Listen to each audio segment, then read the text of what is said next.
Joined by the NCERT Director, Professor Dinesh Prasad. So many thanks for speaking to us.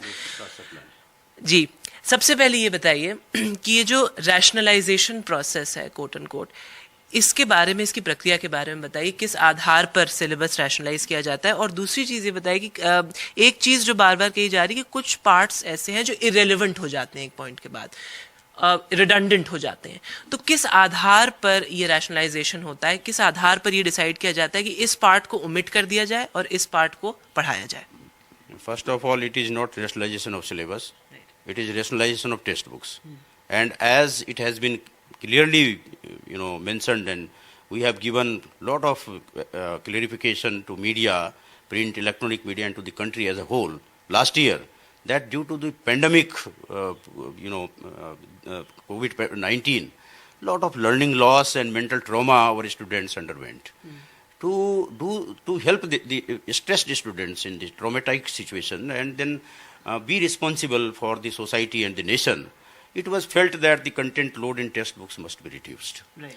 For that, NCERT, it is at professional standards that the always experts are invited. Right. And experts do have their churning. They go by the textbooks and they feel that if some chapters are overlapping somewhere across the class or across the subjects, then they take cognizance of this, and in that way they suggested that yes, certain chapters or certain parts of the textbooks across the subjects may be just removed to minimize the content load on the students at the time of the pandemic. Right. So in order to that, the process was adopted, and it was totally a professional process. So two important points you are mentioning, very, very significant. One is that the rationalization of textbooks was done based on professional standards. That's a very important point. And secondly, during the COVID pandemic, to reduce content load for students, it was decided to rationalize the syllabus. Now,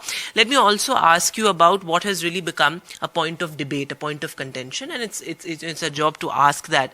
One is that, of course, the chapters on Mughals. That's one part of it. Of course, the NCERT has said that in class 8th, etc. also children are taught about Mughals, so why overlap it? The second point is that, when you look at the political science textbooks and the chapters that have been dropped, one is the chapter called Era of One-Party Dominance, which is about Congress rule in the early years of post-independence era. Then there's a chapter on rise of popular movements, which talks about socialist and communist parties. So, there is a sense that textbooks are being rewritten to suit a particular ideology. No. There's a sense. Now, as a professional, as an education, as an educational expert, what do you have to say about that? That are textbooks being written to suit one particular ideology? No, not at all. This is totally, fake and baseless argument. And why to see the political science and history books only? Why not other books? Right. Why not geography? Why not economics? Why not science books, mathematics books? Why not? Why not? Why only? It means the debate, is being triggered. I don't know why. And this time, it is not any logic to rake this debate again. Last year, for 3 months, NCERT given inch by inch details of the process and of the removed content. Right. Lot of debate was generated last year also.